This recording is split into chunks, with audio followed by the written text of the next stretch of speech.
ബഹുമാനപ്പെട്ട മൈക്കിൾ പനച്ചിക്കൽ അച്ഛൻ്റെ സ്വർഗയാത്രയിൽ നമ്മൾ അദ്ദേഹത്തിന് യാത്രയപ്പ് നൽകുകയാണ്. വളരെ അഭിമാനപൂർവ്വം നമുക്ക് അദ്ദേഹത്തെ അയക്കാം. കാരണം അദ്ദേഹം എല്ലാ അർത്ഥത്തിലും നല്ല ഒരു ശിഷ്യനായിരുന്നു നമ്മുടെ കർത്താവിൻ്റെ. അദ്ദേഹം രചിച്ച ഗാനങ്ങളും അദ്ദേഹത്തിൻ്റെ സാഹിത്യപരമായ സംഭാവനകളുമെല്ലാം നമ്മൾ ഒത്തിരി ഓർക്കാറുണ്ട്. പക്ഷേ അതിലൊക്കെ മഹോന്നതമായൊരു കാര്യം, ഈശോ ഏകരക്ഷകനായിരുന്നു എന്ന് സധൈര്യം ലോകത്തോട് വിളിച്ചു പറഞ്ഞുകൊണ്ടിരുന്ന ഒരു വൈദികനാണ് അദ്ദേഹം. പലപ്പോഴും അദ്ദേഹത്തോട് സംസാരിച്ചപ്പോഴൊക്കെ ഏകരക്ഷകനായ മിശിഹായെ പ്രഘോഷിക്കാൻ ചിലപ്പോഴെങ്കിലും നമ്മൾ വീഴ്ച വരുത്തുന്നതിൽ വലിയ ദുഃഖമുള്ള വ്യക്തി കൂടിയായിരുന്നു അദ്ദേഹം. അദ്ദേഹത്തിൻ്റെ ധ്യാനങ്ങളും പ്രഭാഷണങ്ങളും എല്ലാം ആ രീതിയിൽ ഈശോ നൽകിയ രക്ഷയെക്കുറിച്ചുള്ള അഗാധമായ ബോധ്യത്തോടു കൂടിയായിരുന്നു. അദ്ദേഹം അവസാനമായിട്ട് പ്രസിദ്ധീകരിച്ച പുസ്തകം അത് തരാനായിട്ട് ഏതാണ്ട് 1-2 ആഴ്ചകൾക്ക് മുമ്പ് അദ്ദേഹം എന്നെ സന്ദർശിച്ചത് ഞാൻ ഓർക്കുന്നു. ആ പുസ്തകവും ഈശോയുടെ രക്ഷ, കുരിശിലൂടെയുള്ള രക്ഷ എങ്ങനെയാണ് അവിടുന്ന് സാധിച്ചതെന്ന് വളരെ ലളിതമായി ചോദ്യോത്തരങ്ങളിലൂടെ സാധാരണ ജനങ്ങളെ പഠിപ്പിക്കാനുള്ള പരിശ്രമമായിരുന്നു. ആ രീതിയിലെല്ലാം നമുക്ക് വലിയ ഒരു മാതൃകയും പ്രചോദനവുമാണ് മൈക്കിൾ അച്ഛൻ്റെ ജീവിതത്തിൻ്റെ അവസാന കാലത്ത് അദ്ദേഹം തിരുവനന്തപുരം കേന്ദ്രമാക്കിയുള്ള പ്രവർത്തനങ്ങളിലായിരുന്നു. ആ സമയത്താണ് അദ്ദേഹം അദ്ദേഹത്തിൻ്റെ ഈ രോഗം നിർണയിക്കുന്നതുമെല്ലാം. പക്ഷെ എത്ര ചൈതന്യത്തോടെയാണ് അദ്ദേഹം അതെല്ലാം സ്വീകരിച്ചതെന്നുള്ളത് നമുക്കൊരു വലിയ നല്ലൊരു മാതൃകയാണ്. അവിടെ ആയിരുന്നപ്പോഴും എപ്പോഴും അദ്ദേഹം സേവന സന്നദ്ധനായിരുന്നു. ഏതെല്ലാം പള്ളികളിൽ ശുശ്രൂഷ ചെയ്യാൻ പോകണമെങ്കിലും അദ്ദേഹം അതിന് തയ്യാറായിരുന്നു എന്നുള്ളതെല്ലാം ഒത്തിരി നന്ദിയോടുകൂടി ഓർക്കുകയാണ്. വിശുദ്ധനായ ഒരു വൈദികനെ നമ്മൾ യാത്രയാക്കുകയാണ്. നമുക്ക് അദ്ദേഹത്തോടും പ്രാർത്ഥിക്കാം. അദ്ദേഹം നമുക്ക് വേണ്ടിയിട്ട് പ്രാർത്ഥിക്കും. അദ്ദേഹത്തിൻ്റെ നിര്യാണത്തിൽ വേദനിക്കുന്ന എല്ലാവരോടും, പ്രത്യേകിച്ച് അദ്ദേഹത്തിൻ്റെ സഹോദരിമാർ, സിസ്റ്റേഴ്സിനോട്, സഹോദരങ്ങളോട്, അവരുടെ കുടുംബാംഗങ്ങളോട്, അതോടൊപ്പം ഈ പ്രോവിൻസിലെയും നമ്മൾ വിൻസെൻഷൻ സഭയിലെയും എല്ലാ അംഗങ്ങളോടുമുള്ള അനുശോചനവും പ്രാർത്ഥനയും സ്നേഹവും പ്രത്യേകമായിട്ട് അറിയിക്കുന്നു. ഫാദർ റോയി കണ്ണഞ്ചിറ നമ്മുടെ കൂടെയുണ്ട്. അച്ഛനും ഒരു നല്ല ഗായകനാണ്. മൈക്കിൾ അച്ഛനായിട്ടുള്ള ഓർമ്മകൾ ഇപ്പോൾ നമ്മളുമായിട്ട് പങ്കുവെക്കുന്നതായിരിക്കും. പ്രിയപ്പെട്ട മൈക്കിൾ അച്ഛൻ്റെ വേർപാട് ഒരു ജ്യേഷ്ഠ സഹോദരൻ്റെ വേർപാട് പോലെ വളരെയേറെ എൻ്റെ ഹൃദയത്തെ സ്വാധീനിക്കുന്നതും സ്പർശിക്കുന്നതുമായ ഒരനുഭവമാണ്. ഞങ്ങൾ വൈദികരെ സംബന്ധിച്ചിടത്തോളം മരണമെന്ന് പറയുന്നത് എല്ലാ വിശ്വാസികൾക്കും വേണ്ടിയുള്ള ഏറ്റവും നല്ല ഒരു സന്ദേശമാണ്.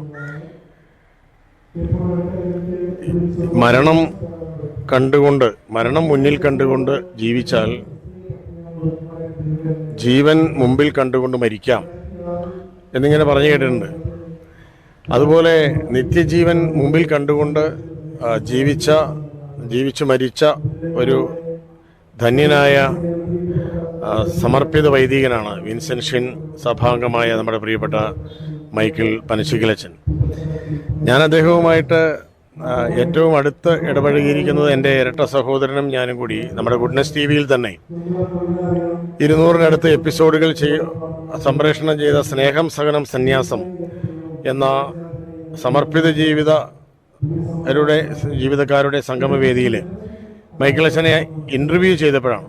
അങ്ങനെ 2 എപ്പിസോഡുകളായിട്ട് ഞങ്ങൾ അത് ഗുഡ്നസ് ടി വി സംപ്രേഷണം ചെയ്ത ആ ഒരു എപ്പിസോഡ് ഇൻ്റർവ്യൂവിലാണ് യഥാർത്ഥത്തിൽ മൈക്കിൾ അച്ഛൻ്റെ ജീവിതത്തെ പറ്റി വിശാലമായിട്ട് അദ്ദേഹം തുറന്നു പറഞ്ഞത്. അദ്ദേഹത്തിൻ്റെ ജീവിതം ഈ സന്യാസ സർഗാത്മകത എന്ന ഒരു ഗിഫ്റ്റാണ്, ഒരു ദാനമാണ്. അത് എല്ലാ സന്യാസ വൈദികർക്കും അല്ലെങ്കിൽ സന്യാസ ജീവിതം സ്വീകരിക്കുന്നവർക്കും ലഭിക്കുന്നതല്ല. പക്ഷേ അത് ജന്മനാ ലഭിക്കുന്നതാണെങ്കിലും അതിനെ ആത്മീയമായി നമ്മൾ രൂപപ്പെടുത്തിയെടുക്കുമ്പോൾ ആ ദൈവകൃപയോട് ചേർത്ത് നിർത്തിക്കൊണ്ട് നമ്മുടെ സർഗവാസനകളെ നമ്മൾ രൂപപ്പെടുത്തിയെടുക്കുമ്പോൾ അത് ഒരു നിത്യത കൈവരിക്കുകയാണ്. അദ്ദേഹത്തിന് ആ ഒരു വിളി ആദ്യം തന്നെ ലഭിച്ചിരുന്നു. അതുകൊണ്ട് തന്നെ അദ്ദേഹത്തിൻ്റെ ജീവിതം മുഴുവൻ തന്നെ നിത്യത തീർക്കുന്ന നിമിഷങ്ങളെ പറ്റിയുള്ള ആ ധ്യാനം തന്നെയായിരുന്നു.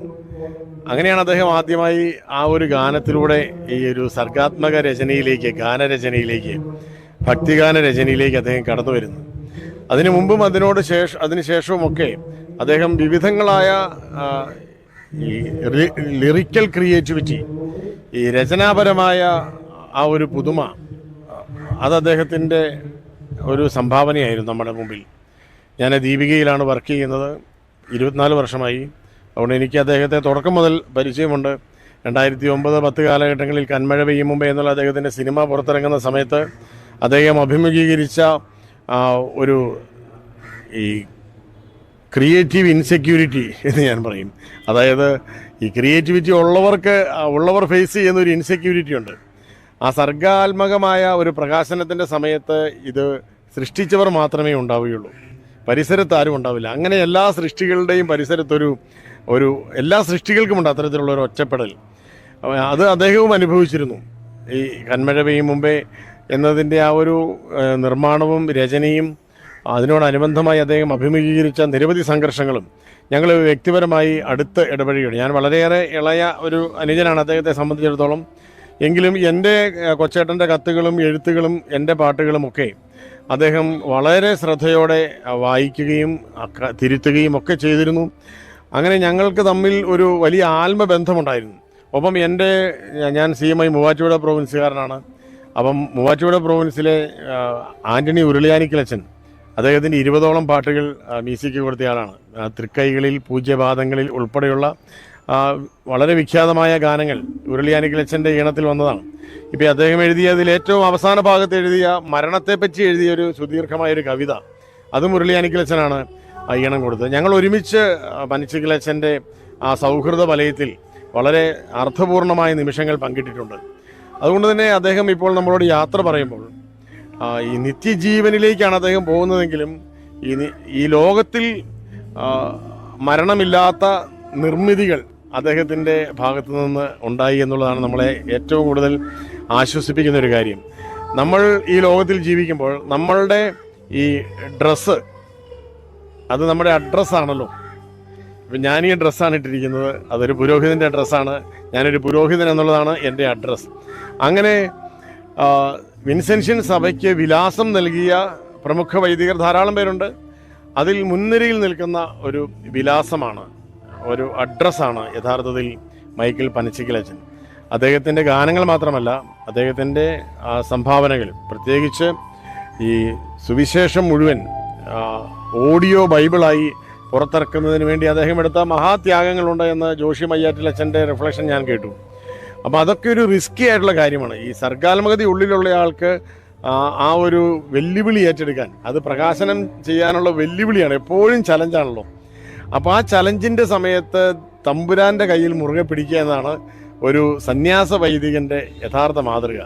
അത് അദ്ദേഹം നമുക്ക് നല്ല മാതൃകയായിട്ട് തന്നെ കാണിച്ചു തന്നു. അദ്ദേഹത്തിന് പരിശുദ്ധാത്മാവ് നൽകിയ പ്രചോദനങ്ങളുടെ വഴിയെ തന്നെ അദ്ദേഹം നടന്നു. അതിലൂടെ അനേകരെ നടത്തി. അങ്ങനെ നടന്നവർക്കും അതൊരു നിർവൃതിയുടെ അനുഭവമായിരുന്നു ഈ ഒരു ആത്മീയ ജീവിതം, ക്രിസ്തുവിലുള്ള വിശ്വാസ ജീവിതം അർത്ഥമുള്ള ഒരു വിശ്വാസ ജീവിതമാണ് എന്ന് അദ്ദേഹം തൻ്റെ സന്യാസ ജീവിതം കൊണ്ട് വെളിപ്പെടുത്തി കൊടുത്തു.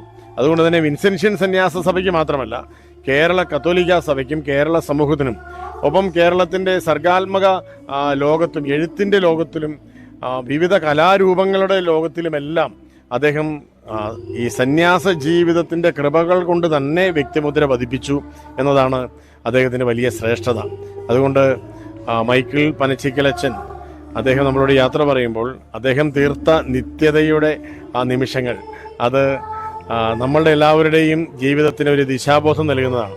നമുക്കും അദ്ദേഹത്തെ പോലെ തന്നെ ഈ മരണത്തെ മുന്നിൽ കണ്ടുകൊണ്ട് ജീവിക്കാം. അപ്പോൾ നമുക്ക് നിത്യജീവിതത്തെ മുന്നിൽ കണ്ടുകൊണ്ട് മരിക്കാനുള്ള അനുഗ്രഹം ലഭിക്കും. തീർച്ചയായും അദ്ദേഹം നമ്മളെയും ഈശോയിലേക്ക്, ഈശോ നൽകിയ നിത്യജീവനിലേക്ക് പ്രചോദിപ്പിക്കട്ടെ. ഈ ഒരു ജീവിതം നമുക്ക് വലിയൊരു വഴിവിളക്കായിരിക്കട്ടെ എന്ന് പ്രാർത്ഥിക്കുന്നു. അച്ഛൻ പറഞ്ഞതുപോലെ തന്നെ മൈക്കിൾ അച്ഛൻ്റെ ജീവിതം എപ്പോഴും നിത്യതയെ ലക്ഷ്യമാക്കിയായിരുന്നു. അതുപോലെ തന്നെ മുന്നോട്ട് പോകുവാൻ, പ്രതിസന്ധികളിൽ ദൈവത്തിന്റെ കരം പിടിച്ച് മുന്നോട്ട് പോകുവാൻ നമുക്ക് എല്ലാവർക്കും സാധിക്കട്ടെ. മൈക്കിൾ അച്ഛനായിട്ട് ഒത്തിരിയേറെ ആത്മബന്ധം പുലർത്തിയിരുന്ന ഒരു വ്യക്തിയാണല്ലോ അങ്ങ്. അപ്പോൾ അച്ഛനായിട്ടുള്ള ആ ഒരു അനുഭവങ്ങൾ ഞങ്ങളുമായി പങ്കുവെക്കാമോ? എനിക്ക് തോന്നുന്നു മൈക്കിൾ അച്ഛൻ്റെ ഏറ്റവും വലിയ പ്രത്യേകത, നമ്മൾ അച്ഛനെ അങ്ങോട്ട് പോയി ഗ്രീറ്റ് ചെയ്യേണ്ട, നമ്മൾ എവിടെയെങ്കിലും കണ്ടാൽ അച്ഛൻ ഇങ്ങോട്ട് വന്ന് സുസ്മേര വദനനായിട്ട് ഗ്രീറ്റ് ചെയ്യുന്ന ഒരു സ്വഭാവം അച്ഛനുണ്ട്. അതുകൊണ്ട് നമ്മിലേക്ക് എത്തിപ്പെടാനായിട്ട് മറ്റുള്ളവരിലേക്ക് ഇറങ്ങിച്ചെല്ലാനുള്ള വലിയ കഴിവ് അച്ഛനുണ്ടായി. പിന്നെ ഈ പറയുന്ന പോലെ 700-ലധികം ഗാനങ്ങൾ ആ ജീവിതത്തിൽ നിന്ന് നമുക്ക് കണ്ടെത്താനാവുന്നെങ്കിൽ അതെല്ലാം വളരെ മനുഷ്യഹൃദയങ്ങൾ ടച്ച് ചെയ്യുന്നതാണ്. അത് വലിയൊരു കാര്യമാണ്. പാലാ രൂപതയുടെ അന്തീനാട് ഇടവാംഗമാണ് അദ്ദേഹം എന്നുള്ളത് പാലാ രൂപതയ്ക്ക് ഞങ്ങൾക്ക് പ്രത്യേകമായിട്ടുള്ളൊരു അഭിമാനം നൽകുന്നു. മനുഷ്യ ഹൃദയങ്ങളിലേക്ക് ഈശോ മിശിഹായി എത്തിക്കുവാൻ അദ്ദേഹത്തിൻ്റെ തൂലിക, അദ്ദേഹത്തിൻ്റെ ഗാനങ്ങൾ വളരെ സഹായിച്ചു എന്നുള്ളത് വലിയ സ്നേഹത്തോടെ ഓർക്കുകയാണ്. 77 വയസ്സായെങ്കിലും തീർച്ചയായിട്ടും മനുഷ്യ ജീവിതത്തിൽ അത് വലിയൊരു വയസ്സ് അല്ല എന്ന് നമുക്കറിയാം. അദ്ദേഹത്തിൻ്റെ നല്ല ഒരു കുടുംബത്തിൽ നിന്ന്, അന്തീനാട് ഇടവകയിലെ ഒരു കുടുംബത്തിൽ അദ്ദേഹം ജനിച്ചു വളർന്ന് അദ്ദേഹവും 4 സഹോദരിമാരും 10 മക്കളിൽ 5 പേര് സമർപ്പിത വിളി സ്വീകരിച്ച നല്ല ഒരു കുടുംബമാണ്. അതിലുപരി അച്ഛൻ നല്ലൊരു വ്യക്തിത്വമാണ്. നല്ലൊരു ജന്മവും നല്ലൊരു ജീവിതവും അദ്ദേഹത്തിൽ നമുക്ക് പ്രത്യേകമായിട്ട് കാണാനായിട്ട് സാധിക്കും. അദ്ദേഹത്തിന്റെ വിയോഗം ഒരു വലിയ നഷ്ടമാണ്. അത് പാലാ രൂപത ദുഃഖത്തോടു കൂടി ആ നഷ്ടം ഓർക്കുമ്പോൾ അച്ഛന് ദൈവത്തിന്റെ സന്നിധിയിൽ ഇപ്പോൾ ആയിരിക്കുന്നതിൽ കൂടുതൽ ശക്തിയോടെ നമുക്ക് വേണ്ടി പ്രവർത്തിക്കും എന്നുള്ള വലിയ പ്രതീക്ഷയാണ് നമുക്കുള്ളത്.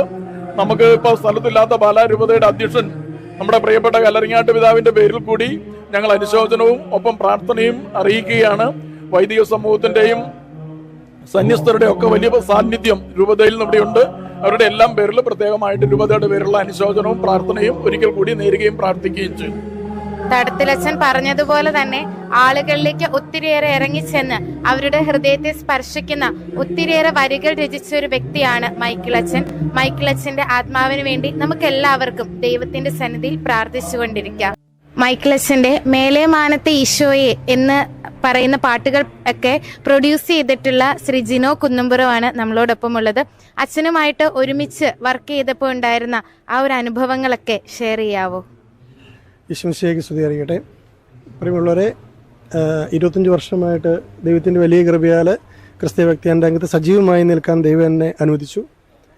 അതിലൊരു പ്രധാനപ്പെട്ട കാരണമായി കാണുന്നത് നമ്മളുടെ നിരവധി വൈദിക ശ്രേഷ്ഠന്മാരുമായി ചേർന്നുകൊണ്ട് വർക്ക് ചെയ്യാൻ പറ്റിയെന്നുള്ളതാണ്. ഏകദേശം 125ഓളം വൈദികന്മാരുമായിട്ട് ഗാനരചയിതാവുമായിട്ട് ഞാൻ ഈ 25 വർഷക്കാലം വർക്ക് ചെയ്തിട്ടുണ്ട്.